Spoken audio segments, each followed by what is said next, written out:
18 साल होगी। वो सड़क पर तेजी से भाग रही थी। भागते भागते वो एक लड़के से टकराई जो अपनी गाड़ी के बाहर खड़ा था। उस लड़के की नजर जब उस लड़की पर पड़ी तो वो लड़की को देखता ही रह गया। वो लड़की दिखने में बहुत खूबसूरत थी। उसके लंबे सुनहरे बाल, बड़ी बड़ी पलकें, गोरा रंग, चेहरे पर मासूमियत थी। उसकी हाइट लगभग 5 फुट 3 इंच थी। वो लड़की अपने हाथ जोड़कर उस लड़के से मदद मांगने लगी और सुबकते हुए उसके पीछे जाकर खड़ी हो गई। वो लड़का जो काफी हैंडसम था, वो उस लड़की के बिना बोले ही उसकी सारी बात समझ गया। तभी वहां पर 4 से 5 आदमी आ गए। ये देखकर उस लड़की ने घबराते हुए उस लड़के की बाजू कसकर पकड़ ली। वो लड़की इस वक्त बहुत ज्यादा डरी हुई थी। तभी उन आदमियों में से एक आदमी ने कहा, ए लड़के, ज्यादा हीरो मत बन, लड़की को इधर ला। उस लड़के ने उन आदमियों को देखकर गुस्से में कहा, अगर तुम में से किसी ने भी इस लड़की को हाथ भी लगाया तो इसका अंजाम तुम लोगों को बहुत भारी पड़ेगा। लड़के की बात सुनकर उनमें से एक आदमी आगे आया और उसने लड़की की तरफ अपना हाथ बढ़ाया, पर वो आदमी उस लड़की को छू पाता उससे पहले ही उस लड़के ने आदमी के मुंह पर एक जोरदार पंच मारा, जिससे वो सीधा जमीन पर जा गिरा। देखते ही देखते उस लड़के ने 5 आदमियों को पल भर में धूल चटा दी और उस लड़के के हाथों मार खाने के बाद वो सभी आदमी जमीन पर पड़े दर्द से कराह रहे थे। तभी वो लड़का उस लड़की के पास आया और उससे बोला, डरो मत और ये बताओ कि तुम्हारा घर कहाँ है और तुम्हारा नाम क्या है। वो लड़की कुछ रिएक्ट करती उससे पहले ही वहां पर एक कार आकर रुकी। गाड़ी में एक 70 साल की बूढ़ी औरत बैठी हुई थी। फिर वो औरत गाड़ी से उतरकर लड़की के पास आते हुए बोली, बेटा किट्टू, तुम कहाँ चली गई थी? मैं कितना परेशान हो गई थी। चलो घर चलते हैं। तभी बूढ़ी औरत की नजर वहां जमीन पर पड़े आदमियों पर गई। उन्हें देखकर वो समझ गई कि यहाँ क्या हुआ होगा। बूढ़ी औरत ने लड़के की तरफ देखकर हाथ जोड़ते हुए कहा, बेटा, तुम्हारा बहुत बहुत धन्यवाद। तुमने मेरी किट्टू को बचा लिया। मैं तुम्हारा ये एहसान कभी नहीं भूलूंगी। इतना कहकर उसने किट्टू का हाथ पकड़ा और साथ ले जाकर गाड़ी में बैठ गई। थोड़ी देर में वो गाड़ी वहां से जा चुकी थी और वो लड़का उन्हें जाते हुए देख रहा था। कुछ दिनों बाद राठौर हाउस में आज सोमनाथ राठौर की बेटी को देखने के लिए लोग आ रहे थे। सोमनाथ राठौर राजस्थान की एक जानी मानी हस्ती थे, जिनके पास रुतबे के साथ साथ बेशुमार दौलत और ताकत भी थी। सोमनाथ राठौर की उम्र करीब 50 साल थी। वो दिखने में हट्टे कट्टे थे, वहीं उनके चेहरे पर घमंड और आंखों में दौलत की चमक साफ दिखती थी। सोमनाथ राठौर ने अपनी पत्नी शांता की तरफ देखकर कहा, अगर अपनी बेटी को बचाना चाहती हो तो किट्टू को ऐसे तैयार करो कि रुद्राक्ष प्रताप सिंह उसे देखते ही पसंद कर ले। सोमनाथ राठौर के गुस्से से सब डरते थे। घर में किसी को भी उनके सामने ना कहने की हिम्मत नहीं थी। उनकी पत्नी भी उनके गुस्से को जानती थी, इसलिए उन्होंने जवाब में कुछ नहीं कहा और चुपचाप किट्टू के कमरे में चली गई।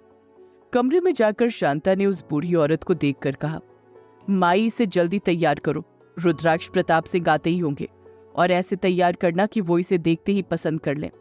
माई ने कहा, बहू रानी, ये तो अभी बहुत छोटी है, अभी तो ये 18 साल की भी नहीं हुई है।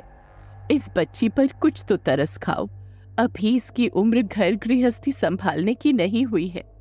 शांता ने गुस्से में कहा, अब घर की नौकरानी मुझे बताएगी कि मुझे क्या करना चाहिए और क्या नहीं। माई ने फिर भी हिम्मत करते हुए कहा, बहू रानी, रुद्राक्ष प्रताप सिंह का गुस्सा तो राजस्थान में सभी जानते हैं। अब वो तो इससे 7 साल बड़े हैं, फिर ये मासूम सी बच्ची उनके गुस्से का सामना कैसे कर पाएगी। किट्टू पर थोड़ा तो तरस खाइए, और आप इसकी हालत भी जानती ही हैं। शांता को अब माई की बातों पर गुस्सा आने लगा था। उसने दांत पीसते हुए कहा, क्या तुम्हें अपनी नौकरी प्यारी नहीं है जो तुम मुझसे इतनी बकवास कर रही हो? जो कह रही हूँ वो करो, किट्टू को तैयार करो, और अगर उस रुद्राक्ष को ये पसंद नहीं आई तो आज तुम्हारी नौकरी का आखिरी दिन होगा। किट्टू माई और शांता की बातें सुनकर एक ओर खड़ी होकर रो रही थी, पर जब उसने ये सुना तो माई की तरफ नामे गर्दन हिला दी और अब माई भी कुछ नहीं कर सकती थी। माई ने किट्टू को बहुत अच्छे से तैयार किया। किट्टू इतनी सुंदर लग रही थी कि रुद्राक्ष क्या, दुनिया में कोई भी उसे देख लेता तो एक पल में पसंद कर लेता।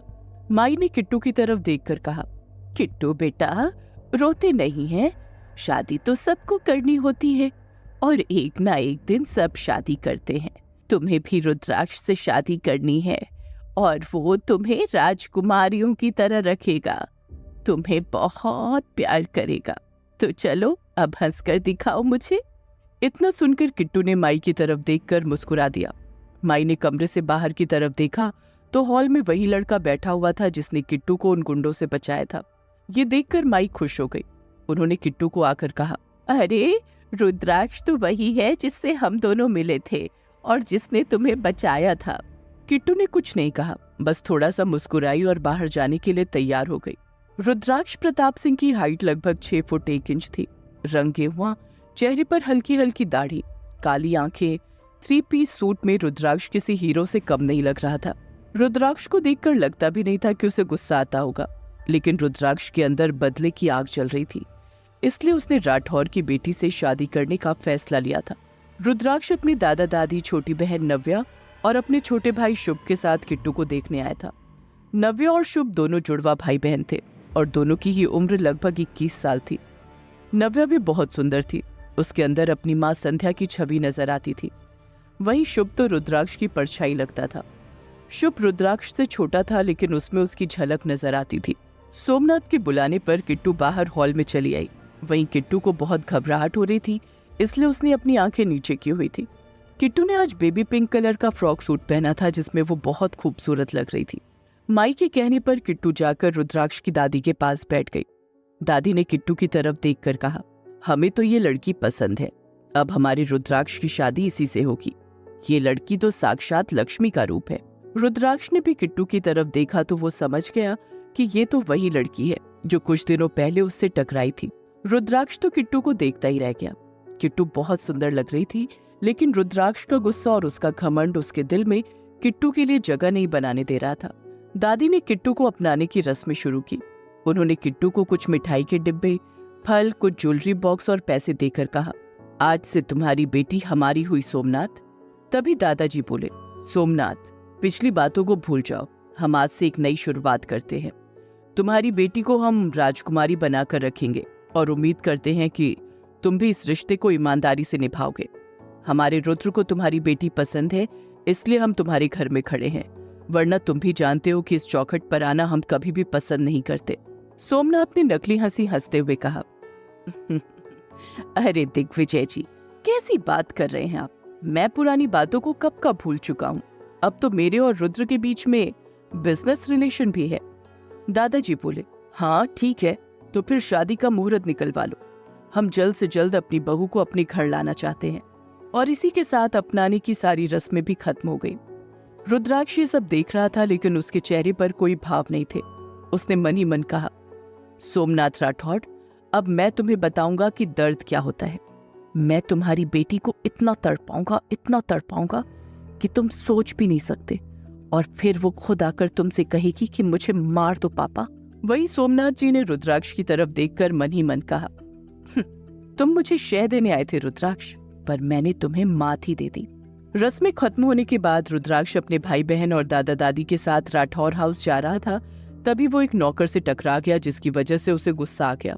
रुद्राक्ष ने बहुत गुस्से से उस नौकर को डांट दिया और फिर जाते जाते किट्टू को देखते हुए अपनी आंखों पर गॉगल्स चढ़ा लिए। फिर एक स्माइल करते हुए अपने मन में कहा, आदत डाल लो किट्टू, तुम्हें इस गुस्से को रोज झेलना है, और तुम्हें ये तब तक झेलना होगा जब तक तुम टूटकर बिखर नहीं जाती। वहीं ये सब देखकर किट्टू अंदर तक डर गई। वो भागती हुई माई के पास गई और उनके गले लगकर रोने लगी।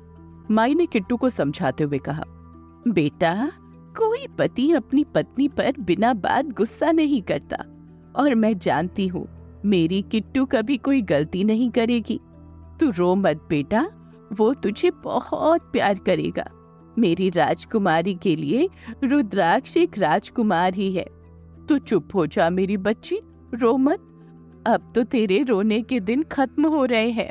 देखते ही देखते शादी का दिन भी नजदीक आ गया। किट्टू के हाथों में रुद्राक्ष के नाम की मेहंदी लगी हुई थी और उस मेहंदी का रंग किट्टू के हाथ पर खूब चढ़ा था।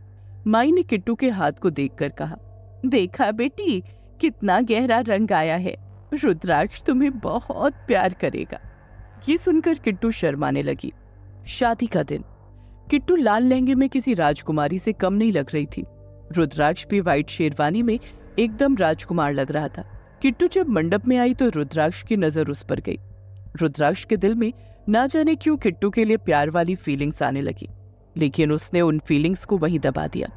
कुछ देर बाद दोनों के फेरे होने लगे।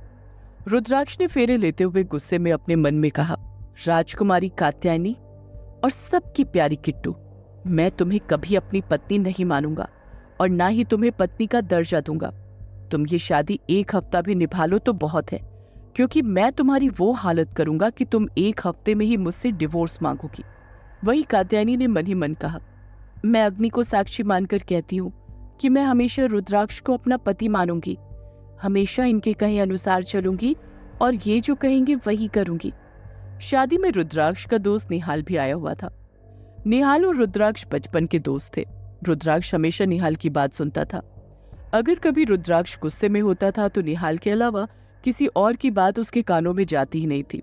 रुद्राक्ष निहाल को अपना बहुत अच्छा दोस्त मानता था और निहाल भी रुद्राक्ष को अपने भाई जैसा ही मानता था। निहाल रुद्राक्ष के लिए कुछ भी कर सकता था। वो दोनों बिजनेस पार्टनर और दोस्त दोनों ही थे। दोनों का बचपन साथ में ही बीता था। निहाल बचपन से ही प्रताप हाउस में रहता था। फिर जब वो बड़ा हुआ तो उसने अपना बिजनेस रुद्र के साथ सेटअप किया और फिर खुद के विला में शिफ्ट हो गया। निहाल ने जब कात्यायनी को देखा तो अपने मन में कहा, ये प्यारी और छोटी सी बच्ची इस राक्षस को कैसे संभालेगी? इसका गुस्सा तो मैं भी नहीं संभाल पाता, तो ये लड़की कैसे संभालेगी? फिर निहाल ने ऊपर देखकर कहा, भगवान इस लड़की का ध्यान रखना, ऐसा ना हो कि रुद्र के गुस्से की आग में ये लड़की जल जाए। रुद्राक्ष और कात्यायनी की शादी हो गई। तभी सोमनाथ राठौड़ रुद्राक्ष के पास कुछ पेपर लेकर आए। सोमनाथ ने बड़े प्यार से कहा, जमाई साहब, आपकी और मेरी बेटी की शादी हो गई है, तो अब इन पेपर पर साइन करने में आपको कोई आपत्ति नहीं होनी चाहिए। मिस्टर राठौर रुद्र से कौन से पेपर साइन करने को कह रहे हैं? क्या रुद्राक्ष पेपर साइन करेगा? क्या सच में इस शादी की उम्र बस 1 हफ्ते की है? जानने के लिए सुनते रहिए